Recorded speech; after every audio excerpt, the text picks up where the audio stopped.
buenas noches, provincia. Bienvenidos a compartir la edición central de Noticiero 11. En los próximos 60 minutos vamos a repasar lo más importante, lo más destacado de la jornada informativa del día de hoy. Una jornada informativa que nos lleva al sur provincial, porque a muy pocos metros de una estación de servicio, el vuelco de un líquido, de un gas, había generado una enorme preocupación. Primero esa fue la versión. Hay un camión que está volcando un gas, un líquido en cercanías de una estación de servicio. Generó, por supuesto, una enorme preocupación en Rosario de la Frontera, en la ciudad termal. Según la información que nos consignaba hace instantes nada más nuestro corresponsal en la zona sur, Alejandro Echar, recién hace instantes se logró despejar completamente el tramo sobre la ruta donde este derrame de ácido clorhídrico provocó los inconvenientes en la comunidad sureña. El incidente ocurrió cerca de las 7:30 de la mañana.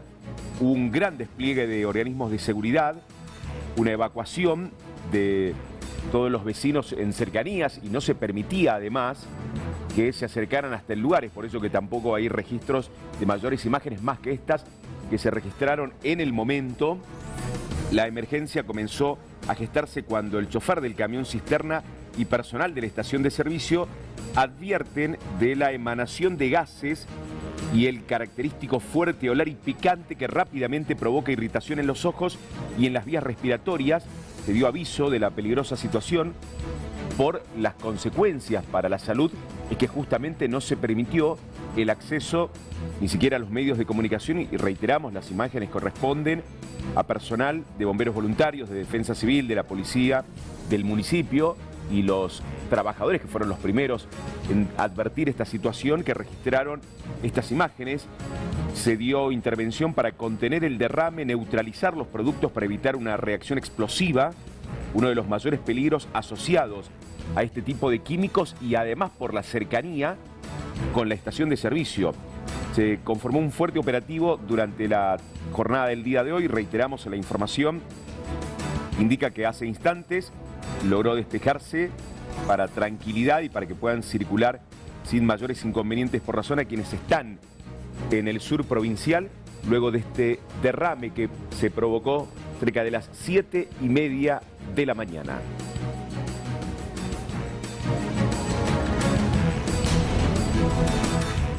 La siniestralidad vial registradas en las cámaras de seguridad. Así, lamentablemente, son los siniestros que tienen como protagonistas a conductores de motocicletas. Tremendas imágenes. Esto es Ciudad del Milagro. El pasado jueves, a las 9 de la mañana, 9:06 de la mañana, las cámaras de seguridad registran este siniestro vial en la avenida Raimundín y 17 de julio. La colisión entre la moto y el automóvil. El conductor del vehículo, un hombre de 56 años, la mujer de 29 guiaba la moto.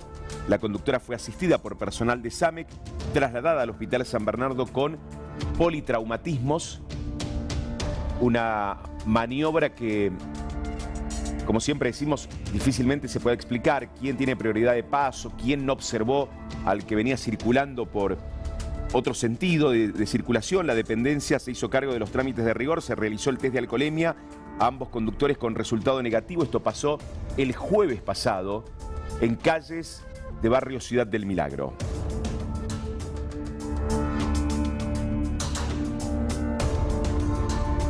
Y el martes apenas roza la moto, pero con la velocidad que venía provocó el siniestro en el macrocentro salteño. El martes, 8:30 de la mañana, La Rioja y Lerma reciben llamados simultáneos al sistema de emergencia 911 alertando sobre la colisión entre un auto y una moto. El conductor del vehículo era un hombre de 55 años, una mujer de 33. La conductora fue asistida por personal del SAMEC, trasladada a una clínica privada con politraumatismos. Se realizó el test de alcoholemia a ambos conductores con resultado negativo. La mujer fue infraccionada por circular sin casco y por carecer de la documentación obligatoria.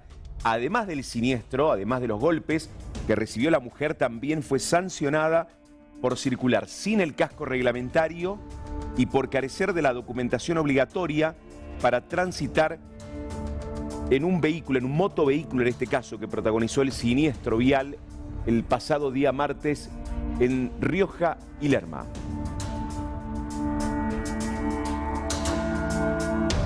Contábamos el día lunes que el tribunal que llevó adelante el segundo juicio por el femicidio de Jimena Salas, había dado los detalles de lo que había ocurrido en esas largas jornadas con varios testimonios, con la confirmación de que Javier Chino Saavedra había sido el femicida, el asesino de Jimena Salas, ratificando que los hermanos de Javier Saavedra quedaban en libertad y no había motivos confirmados para poder condenarlos y por lo tanto quedaron libres por el beneficio de la duda. Con el correr de las horas y a medida que se fue hablando una vez más del caso Jimena Salas, surgió un dato que tiene que ver con la investigación en el proceso. Lo planteaba la jueza de garantías. Recordemos que la investigación en la provincia de Salta, el sistema acusatorio lo lleva adelante el Ministerio Público Fiscal y que hay una jueza de garantías, un juez de garantía que reglamenta, observa que la investigación, que el proceso se está desarrollando como corresponde, como marca la ley. La jueza de garantías Ada Zunino hizo referencia al caso Jimena Salas y advirtió un tema que ya está en proceso de investigación, una llamativa, una extraña desaparición de documentación de antecedentes penales que tenía los hermanos Saavedra con la justicia salteña. Con respecto a la planilla prontuarial de los dos hermanos Saavedra, podríamos decir que cuando se solicitó la planilla prontuarial por parte de esta judicatura en la etapa de investigación, hubo una serie de datos, es decir, casi todo el historial de los mismos que no fue aportado oportunamente. ¿Cuál fue la causa? Se está indagando cuál es la causa, si fue una causa legal o no. ¿Es común que se parezcan datos? No, no es común, es excepcionalísimo. Veremos cuál es la causa. Puede haber una causa legal, que es que esa persona haya solicitado que con el transcurso del tiempo esos datos fueran borrados. Están buscando la nota, porque eso tiene que haber sido solicitado a pedido de parte, porque hay un interés en este caso. Y también hay que ver cómo finalizaron las 10 causas que tiene Carlos Saavedra y cómo finalizaron las 3 causas que tiene Adrián Saavedra. Porque misteriosamente ninguno de los 3 tiene ningún tipo de antecedentes cuando se encontró soporte papel físico que sí lo tenían. Por eso hay que averiguar cuál fue la real causa por la cual su prontuario aparece completamente limpio. En el primer juicio no aparecen los Saavedra porque se siguió una línea de investigación que apuntaba hacia el marido de quien era entonces de Jimena Salas, el cual salió absuelto lisa y llanamente. Posteriormente, a partir del aporte, siguiendo una línea de investigación que ya se tenía, ¿por qué? Porque cuando se abre el celular de Jimena Salas, que se logra recuperar la información que había dentro, se extrae una foto donde parcialmente aparece un perrito, que era ese famoso perrito que le estaban buscando el dueño, con la parte de una fisonomía física de una persona, y es donde se hace el primer afiche, en donde se ve, otorga una recompensa a quien dé datos sobre esa persona. Y se llega a la persona de Javier Saavedra, en el cual oportunamente y con posterioridad comenzar este camino de investigación, un comisario de la policía muy conocido aporta datos fehacientes sobre esto. Fue muy sorprendente porque era como que se armaba un rompecabezas en realidad. Aparecía Saavedra, aparece el perrito que era de la novia de Saavedra y una cantidad de indicios sueltos que al llegar al historial de la familia Saavedra era como que encontraban coherencia y concordancia. ¿Podrían estar comprometidos los hermanos? No, yo soy muy respetuosa de las decisiones de la justicia y la justicia los absolvió por el beneficio de la duda. Por lo tanto, en este caso y en estas circunstancias, ya con una sentencia que ya se verá si es apelado o no por la Fiscalía o por las partes, hoy Carlos Saavedra y Adrián Saavedra han sido absueltos por el beneficio de la duda. Hace 27 años atrás, Melanie y Octavio Leguina sufrían una tremenda muerte, una violenta muerte que conmocionó sin lugar a dudas a la ciudadanía salteña. Casi 3 décadas mencionamos el caso Leguina y no deja de estremecer Y no deja de estremecer también observar al principal responsable de todo lo que ocurrió en el caso Holguina.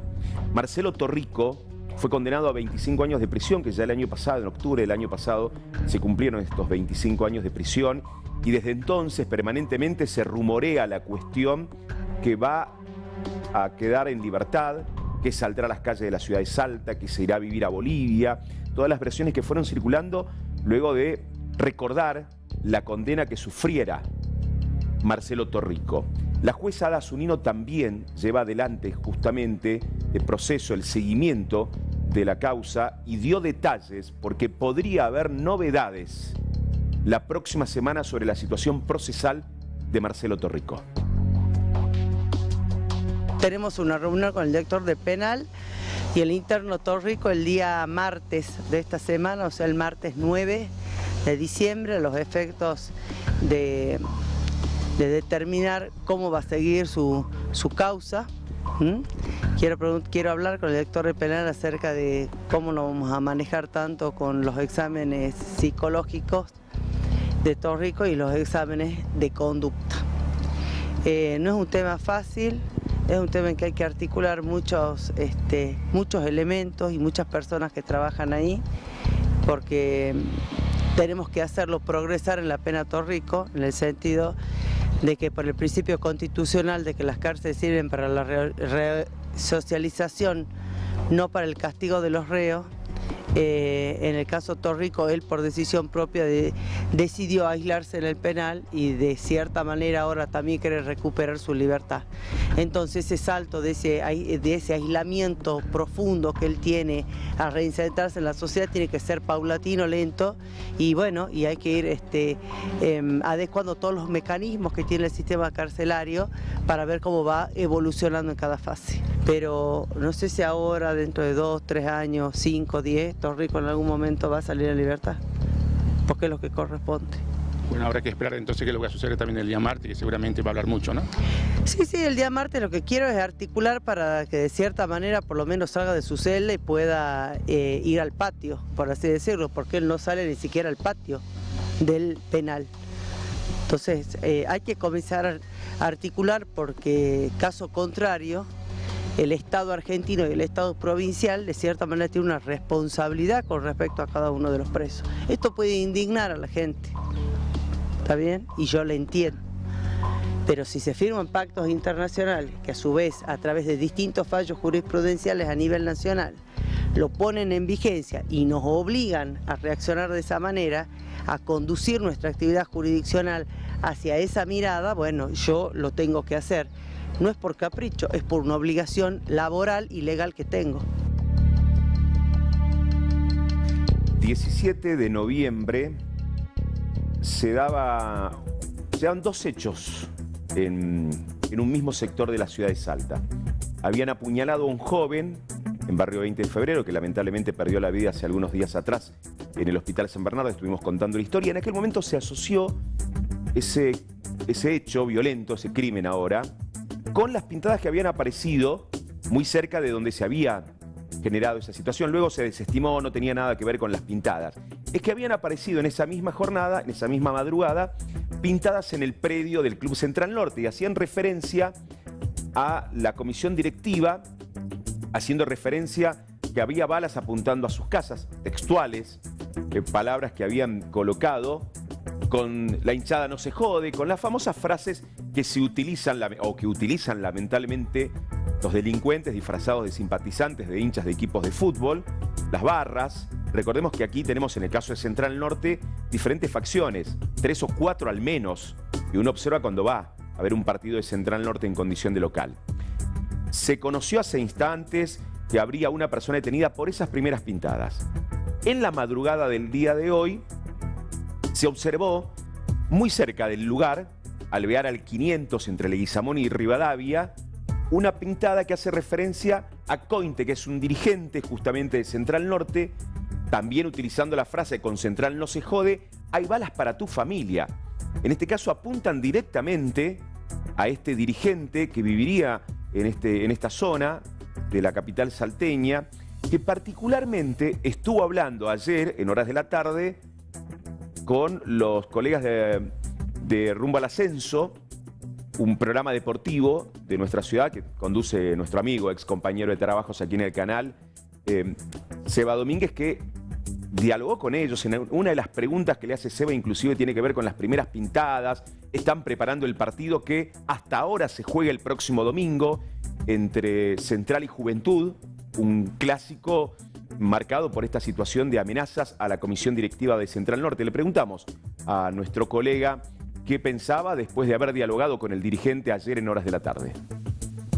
Repudiable lo que le ha pasado a los dirigentes centrales, en su momento al presidente, a Leandro Echezar, y en las últimas horas al vocal, a Daniel Cointe, por cuestiones que tienen que ver con la interna de la barra de Central, de las facciones que van a la cancha, y en virtud de que había un clásico programado amistoso de postemporada entre Juventud y Central, por este tema de las facciones aparecen estas cuestiones que es repudiable totalmente lo que ha pasado. ¿Crees que por algo que se dijo en la entrevista, que ha dicho? No, o sea, la entrevista es la persona que dio concedió una entrevista periodística, pero no dijo nada malo, sino cómo se iba a programar el clásico y demás detalles, nada más que eso. O sea, esto es una cuestión que excede a lo que pueda decir un dirigente en una entrevista periodística. Por supuesto que hacer futurología y decir si el partido se va a jugar o no, hay que esperar por todas las situaciones que se están viviendo, ¿verdad? Y lo que decida también la Secretaría de Seguridad. Tal cual, el Ministerio de Seguridad es el que debe resolver si se juega o no, se hará un trabajo de inteligencia, si el clásico este de postemporada entre Central y Juventud puede traer más problemas o algunos inconvenientes, entonces hacer un trabajo de inteligencia, evaluar y determinar eso, o nos ganan los violentos y nos quedamos sin un clásico de postemporada, o si se juega, pero con todo lo que puede traer acarreado este partido.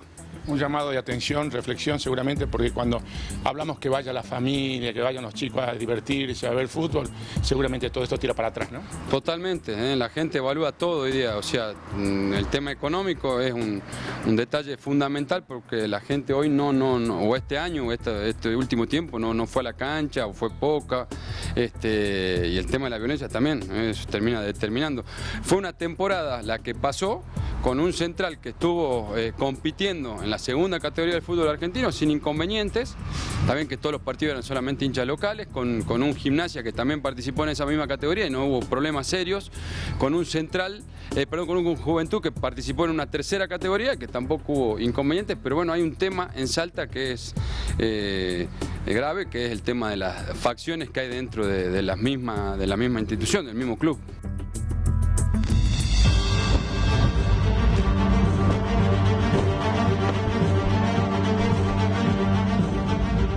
Diciembre trajo renovación parcial en consejos deliberantes, Cámara de Diputados, Cámara de Senadores, en el Congreso Nacional, imágenes que compartíamos, observábamos en el día de ayer, y también modificaciones en los gabinetes.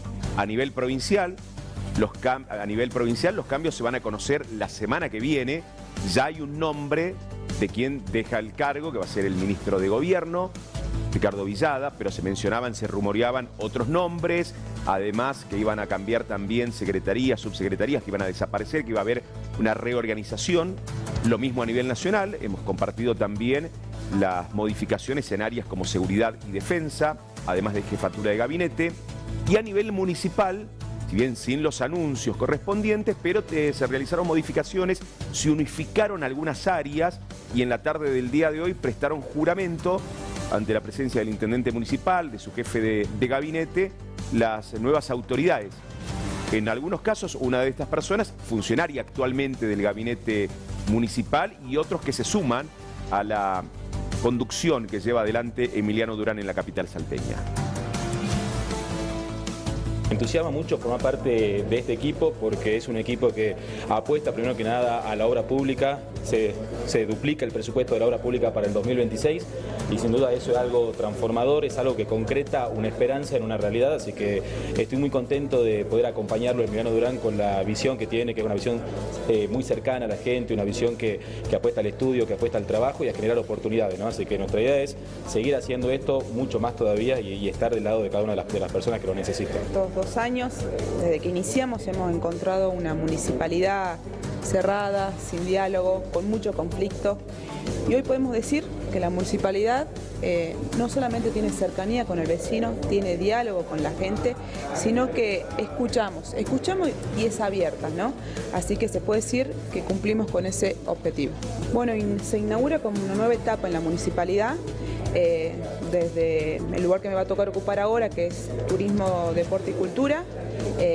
Vamos a trabajar para poder potenciar estas áreas y que tengan más visibilidad, y además de trabajar de forma mucho más eficiente, que es la concentración de estas 3 áreas, ¿no? Venimos de un trabajo fuerte, defendiendo la gestión 2 años, como muy bien decís, desde el Consejo Liberante, y hoy viene un gran desafío, creo que con una gran iniciativa de darle o aportar dinamismo, aportar ingenio, aportar lo que venimos trayendo del Consejo, y esperemos estar a la altura, tratando de llevar esto que el Intendente nos ha pedido, que es la cultura como una de las mayores y mejores herramientas que tenemos para poder acercar a todos los vecinos y por sobre todo de los barrios hacia el centro. Así que ahí está el gran desafío que vamos a tener de acá en adelante. Hay datos concretos y hay una discusión abierta, muy Argento, por supuesto. Cientos, miles de puestos de trabajo que se perdieron en los prácticamente últimos 2 años en la República Argentina, con esta situación económica que se vive, macroeconómica ordenada, dice el gobierno nacional, pero hay empresas que han cerrado, hay pymes que han desaparecido y hay al menos 300.000 trabajadores que perdieron su empleo en los últimos 2 años en la Argentina. El presidente de la Nación, Javier Milei, planteó una vez más la teoría de qué pasa con las empresas que cierran y qué pasa con la reconversión de esos trabajadores. El Cronista, el diario, que fue uno de los primeros donde se publicaban algunos escritos de Javier Milei cuando todavía era un desconocido economista, por lo menos en el ámbito popular, llevó adelante una actividad en el día de ayer. Allí estuvo el presidente y dijo lo siguiente. ¿Qué es lo que dicen? ¿No? ¿Cuántas veces escucharon? No, porque si abren la economía, el sector X va a caer. ¿Y? No, pero va a dejar un tendal de desempleados. Falso. Falso. De vuelta, la falacia de lo que no se ve. Si ustedes abren la economía y ese bien, determinado sector quiebra, es porque el bien que ustedes están trayendo de afuera es de mejor calidad y o más barato. Cuando pasa eso, ustedes tienen un ahorro. Y ese ahorro lo van a gastar en otro bien, que además es más productivo y lo quiere la gente. Con lo cual, en realidad, no se produce pérdida de empleo y como van a un sector que es más productivo, la economía gana en productividad y además, como los individuos disponen de mayor cantidad de bienes, además son más felices. Eso sí, el empresario prebendario que quiere defender su prebenda y que quiere cazar en el zoológico, ese sí va a estar peor. Entre las discusiones de economistas, muy de nicho por supuesto, pero que a la larga repercute en cada uno de nosotros, es si el gobierno nacional debe comprar o no debe comprar dólares, si hay un colchón suficiente, porque los dólares que ingresaron sirven para pagar deudas que contraen los propios gobiernos. Pero la discusión es, ¿Argentina debe comprar dólares o cuando crezca la economía, que es lo que dijo Caputo en ese movimiento que se dio en las últimas horas económico? Caputo dijo, cuando crezca la economía vamos a empezar a comprar dólares. El Fondo Monetario Internacional, a través de una de sus voceras, se expresó con respecto a la situación de Argentina sobre este punto particular de los dólares y también sobre las reformas que tratará el Congreso Nacional. Monetary and FX policies will need to support a more ambitious reserve accumulation path to build adequate buffers in Argentina. This will help Argentina better address shocks, and it will also help facilitate a timely reaccess to international capital markets. Reforms could also, we advocate also for reforms aimed at improving the efficiency and equity of Argentina's tax system, along with continued spending controls and reforms, including on subsidies and this would help further strengthen the fiscal anchor, which has been very important for Argentina's return to macro stability. Creating a more market-based and resilient economy in Argentina will also require continued reforms on the deregulation front, as well as efforts to improve the functioning and flexibility of markets, including the labor market. In all of these efforts and all of these reform areas, building consensus in favor of these reforms remains critical, including to facilitate passage of any legislation that may be required. Por estas horas, entre los que se expresaron fue el nuevo presidente de Bolivia. Estuvo haciendo referencia en las últimas horas al trato que recibíamos los argentinos y otros países vecinos que llegaban a realizar compras o a realizar turismo a Bolivia, sobre las restricciones en las ventas de combustible, sobre los valores que se cobraban. El presidente de Bolivia dijo: esto tiene que cambiar y el trato tiene que ser distinto. Especialmente para los argentinos que ingresan a nuestro país, veremos cómo se comienza a aplicar esa cuestión. Vamos a seguir hablando de cuestiones de combustibles, servicios, y en este caso vamos a hablar de los costos y el servicio que tiene o que reciben los salteños de agua y de cloaca. Tal como se había anunciado, audiencias públicas virtuales no vinculantes se cumplen entre hoy y mañana en la provincia de Salta. Si bien se había anunciado que no iba a determinar nuevos valores, nuevos incrementos de los servicios, se iba a controlar fundamentalmente la calidad de los servicios que prestan las empresas. Bueno, en realidad lo que aclaro es que esta audiencia pública no tiene nada que ver con incrementos o actualizaciones tarifarias.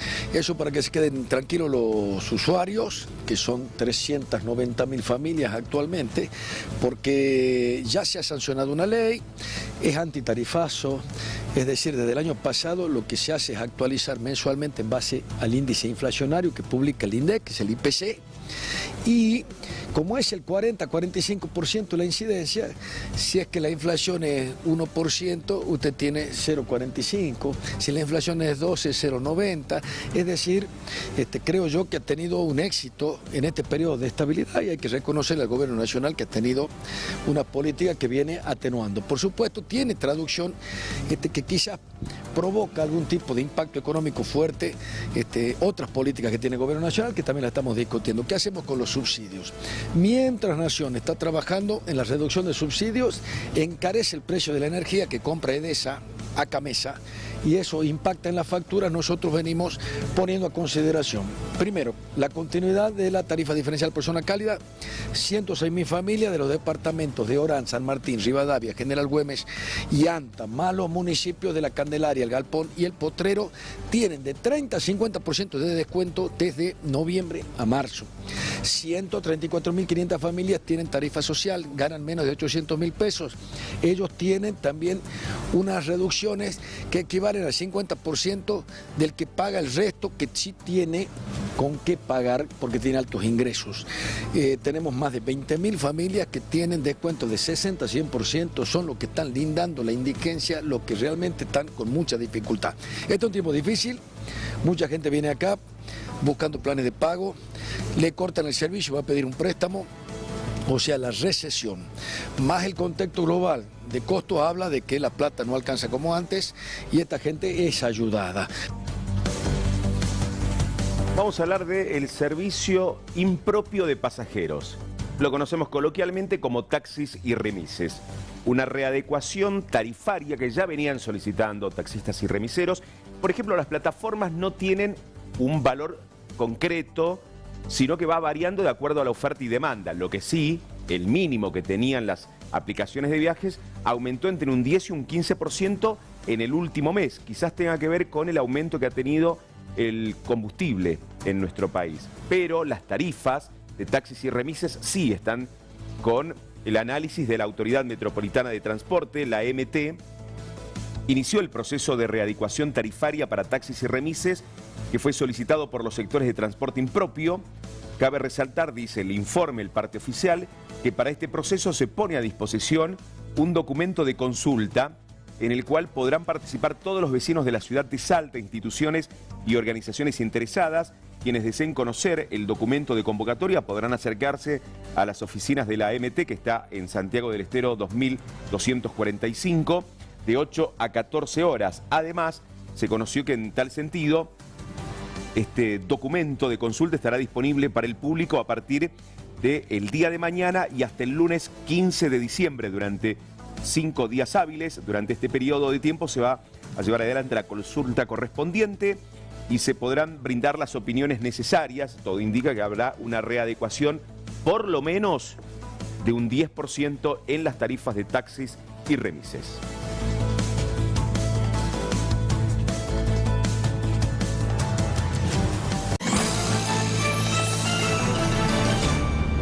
El informe epidemiológico de la última semana de la provincia de Salta lo mostramos habitualmente cuando encontramos alguna estadística que llama la atención, pero en este caso hay varios datos que nos parece interesante compartir con ustedes.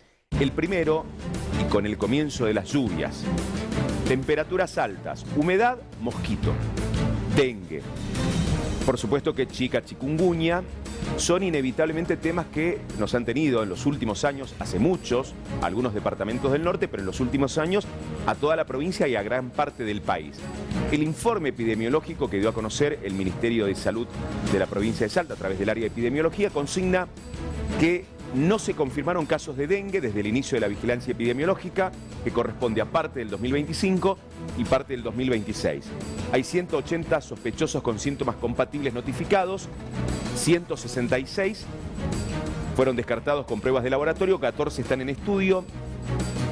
Del total de sospechosos notificados, el 83,3% de los pacientes tiene residencia en 4 departamentos, que son además los departamentos de mayor cantidad de habitantes en la provincia: Orán, capital, primero por supuesto, Orán, capital, San Martín y el departamento Anta. A la fecha se registran 3 sospechosos para chikungunya, 2 para Zika y se ha descartado por laboratorio un sospechoso de Zika. Esta es la primera parte del informe. ¿Qué más dice el informe epidemiológico de la última semana? 2 casos de leishmaniasis cutánea humana, acumulados son 36. Hubo un caso de lepra, 3 casos acumulados en lo que va del año. Se registraron 1.153 casos en la última semana de diarrea aguda. 1.153 casos, un acumulado de 59.802 casos en lo que va del año. Virus respiratorio, enfermedades tipo influenza, 251 casos. Bronquiolitis en menores de 2 años, 107 casos, todos de la última semana epidemiológica. 71 casos de neumonía. De COVID-19, 4 nuevos casos y un acumulado de los que se han testeado, 324 en lo que va del año. Uno más de los informes, de los datos que ha proporcionado el área de epidemiología. Las enfermedades zoonóticas: 29 casos de picaduras de alacranes, 529 en lo que va del año. Continúan las mordeduras de perro. Todas las semanas tenemos registro. 18 en la última semana, 13 en capital. Es en capital donde se da la mayor cantidad de mordeduras de perros, de animales sueltos. Esto es por añadidura, ¿verdad? 3 en San Martín, 2 en Metán, el acumulado en lo que va del año, 856 casos de los que son registrados, los que el paciente llega a una consulta médica, a un hospital, y se registran en este informe epidemiológico. 3 casos de ofidismo de la especie yarará, con un acumulado de 70 casos, no se especifica en qué departamento se han registrado. Y los datos que damos a continuación tienen que ver con la entrevista que viene a continuación. Se han notificado casos de coqueluche, no se han notificado esta semana, pero sí tenemos 2 casos acumulados de coqueluche, tos convulsa, coqueluche, que se ha hablado tanto en las últimas semanas. 4 casos de varicela, el acumulado anual 483. 2 casos de meningoencefalitis, el acumulado en lo que va del año 126 casos, y no hubo casos de sarampión, que tiene que ver con esta situación e investigación epidemiológica que se lleva adelante en la provincia de Salta luego del paso de bolivianos que terminaron en el destino de Uruguay, pero que hicieron paradas y utilizaron micros que pararon en su recorrida en diferentes provincias, entre ellas en Salta. En nuestra ciudad estuvo de visita en el día de hoy uno de los principales epidemiólogos de la República Argentina, un hombre que fue asesor presidencial en época de pandemia, es uno de los principales hombres de consulta que tienen los medios de comunicación más importantes de nuestro país, haciendo referencia a la cuestión de la importancia de las vacunas, entre ellas algunos de los casos que hemos citado en este informe epidemiológico del Ministerio de Salud de la provincia de Salta. Las vacunas en el mundo previenen entre 3 y 5 millones de muertes por año, tomando todas las vacunas. Por otro lado, hay vacunas que previenen cáncer. La vacuna de hepatitis B y la vacuna de VPH previenen cáncer. En la primera, cáncer de hígado, y la segunda protege para 6 tipos de cáncer: cáncer de cuello uterino, cáncer de vulva, cáncer de vagina, cáncer de pene, cáncer anal y cáncer orofaringio, que está en aumento. O sea, fíjese usted. Y segundo lugar, las vacunas que uno usa para meningitis, como la de neumococo, por ejemplo, cuando un chico tiene una meningitis por neumococo, tiene una mortalidad alrededor del 15%, pero queda con secuela alrededor de un 25 a 30%. Quiere decir que si uno da estos números de los impactos que tiene la vacuna, no hay ninguna discusión que uno tiene que vacunar. Si usted no se vacuna con coqueluche, está el riesgo de enfermedad. La coqueluche en los chicos menores de 1 año, que es la edad más frecuente, se mueren entre el 9 y el 10%. Con eso ya alcanza a entender por qué hay que vacunarlos. ¿Está bien? Lo mismo pasa con la vacunación a la mujer embarazada. Uno vacuna a la mujer embarazada por 2 motivos.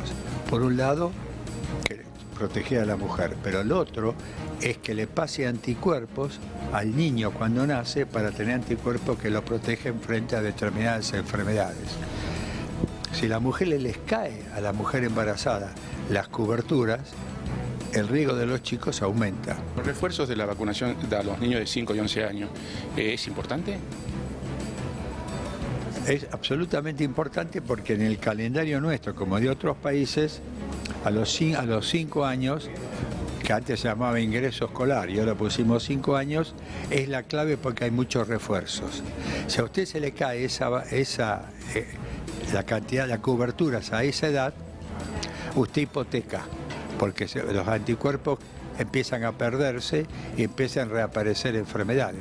Fíjese usted, esto es muy interesante, que el brote de coqueluche, que predomina mucho en Tierra del Fuego, se enfermaron adultos jóvenes, porque no repitieron la vacunación ni a los 5 años ni a los 11 años. Quiere decir que el esquema de vacunación hay que cumplirlo.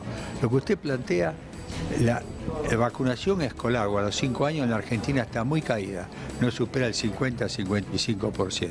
Entonces hay que ir a trabajar y vacunar en las escuelas. Yo creo que Salta lo está haciendo, por lo menos en su gran mayoría, y eso es una excelente medida, ¿no?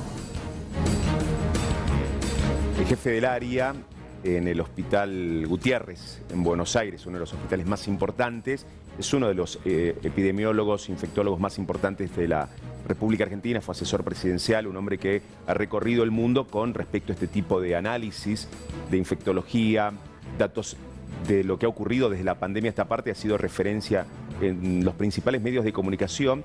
En una de sus frases dice: no hay discusión respecto a la importancia de la vacuna, pero, ¿se acuerdan las imágenes de hace algunos días atrás? En pleno Congreso, una diputada oriunda de la provincia del Chaco, del PRO de la provincia del Chaco, que ya terminó su mandato, pero como despedida organizó una acción donde se manifestaron principalmente grupos antivacunas de la República Argentina. Esta imagen fue la que se viralizó, de un hombre que tenía, que se le pegaban algunos elementos en su cuerpo. Después se viralizaron imágenes que ya había estado hace algunos años atrás en algunos programas de televisión. Por supuesto que era una consulta inevitable a este especialista respecto a esta polémica de antivacunas que surgen en redes sociales, pero que también tuvieron su espacio en el Congreso Nacional. Hubo 5 o 6 sociedades científicas, incluso las que yo estoy como miembro, que elevamos una nota al presidente de la Cámara de Diputados que esa reunión de ignorantes y no científica no había que hacerla. Sin embargo, por causa que ignoro, esto se hizo. Entonces, el primer punto es, hay además una antinomia la Argentina tiene una ley de vacunación que dice que las vacunas son obligatorias y gratuitas. Una ley. En el mismo ámbito que se aprobó la ley, hace una jornada para los grupos antivacunas. Los grupos antivacunas están definidos como grupos que generalmente dan datos no científicos, con mucha ignorancia, que perjudican a la gente porque le generan dudas. Y cuando la gente tiene dudas para vacunarse, hace que las coberturas de vacunación disminuyan. Ahora, pero Argentina no es un país antivacuna, digamos. No, eso me ganó de mano acá el colega de usted. Exactamente, Argentina no tiene mucho impacto los grupos antivacunas, pero son muy activos en redes sociales, diríamos, y trabajando a veces frente a estos eventos. Pero coincido que Argentina, la problemática de Argentina con respecto a la caída de vacunas es básicamente el acceso.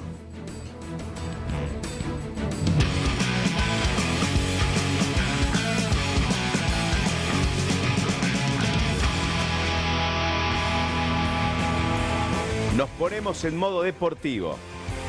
Volvemos a nuestras épocas de periodismo deportivo y vamos a contar en realidad una actividad que se prevé para nuestra ciudad el próximo fin de semana, desde mañana, lo que muestra el enorme esfuerzo que llevan adelante diferentes clubes. Siempre lo hablamos con Leo, con Panchi, y por eso tienen este espacio en nuestro servicio informativo.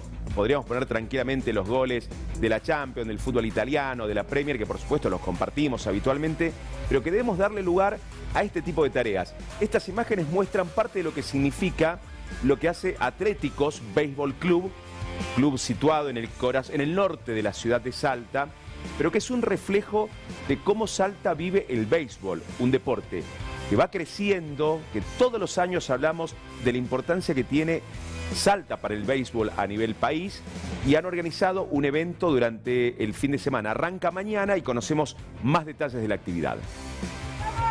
Este fin de semana, los días viernes, sábado y domingo, el Club Atlético va a desarrollar el primer torneo de béisbol de categoría promocional, donde van a participar chicos desde 14 años en adelante. Este torneo es en honor a nuestro fundador, el señor Guillermo Wilde, que fue uno de los fundadores del béisbol en Salta. Vamos a contar con la presencia de 8 equipos salteños y queremos aprovechar para agradecer a toda la familia del club que con gran esfuerzo estamos logrando concretar este evento y promocionar el crecimiento de este hermoso deporte. Aprovechamos para invitar a todos los vecinos de la zona norte. Nuestro club queda ubicado en la avenida Constitución 55, para que se lleguen a pasar un hermoso fin de semana en familia y puedan conocer este hermoso deporte. El Club Atlético recibe niños desde los 5 años en adelante con las categorías de preinfantiles, infantiles, junior, prejunior, béisbol femenino, softball, y además contamos con una escuela de fútbol. Comentarles que Salta este año ha sido nombrada Capital Nacional del Béisbol. Es una de las pocas provincias de la Argentina que cada club cuenta con su propia cancha de béisbol. Esto nos motiva a seguir promocionando este deporte que nos enseña el trabajo en equipo, la disciplina, la paciencia y la estrategia en el juego. Un abrazo a toda la familia de Atléticos, y la semana que viene, por supuesto, Leo y Panchi se van a encargar de mostrar imágenes de la actividad que se va a desarrollar justamente allí en la zona norte de nuestra ciudad, y todos los que vivan cerca de Atléticos aprovechen para ir a conocer lo que hace el club, las oportunidades que tienen sus jóvenes, sus chicos, de desarrollar deportes allí, y los mostramos la próxima semana. Y en nuestra pantalla, mañana, horario especial. Atención fanáticos y fanáticas, como en nuestro caso de Emilce, porque mañana desde las 12:30 el servicio informativo, la primera edición con Emilce Amado, hasta las 13:30. Y a esa hora comenzamos con el clima mundial. Llega el sorteo del Mundial y lo vamos a vivir juntos. 3 países anfitriones, 16 ciudades, 48 selecciones. Se inicia un viaje épico para la selección argentina, camino hacia la cuarta estrella. Desde la 1:30 de la tarde estaremos junto a Juan Pablo Barsky, Pablo Giray y desde Washington, Sofi Martínez, con toda la previa del sorteo del Mundial. Una cobertura especial del evento deportivo del año. Por Telefe para toda la Argentina. El sorteo del Mundial. Mañana, a la 1:30 de la tarde, por el 11 TV. ¡Vamos, Argentina de mi corazón! ¡Vamos! Ya empiezan los nervios. Ya empezamos a ver con quién nos toca. Al UNCC. Y si enfrentamos a Haaland ahora en primera fase, mejor primero, fuimos en primera fase con ellos. Cabo Verde aparece, Curazao, ¿verdad? Es otra de las selecciones. Hay nuevas selecciones que algunas van a participar por primera vez, otras vuelven después de muchos años a jugar una Copa del Mundo. Bolivia todavía no se sabe, tenemos las fichas puestas. Italia todavía no se sabe si va a jugar el Mundial. No, Chile quedó afuera. Pausa y cuando regresemos más información en la pantalla del 11.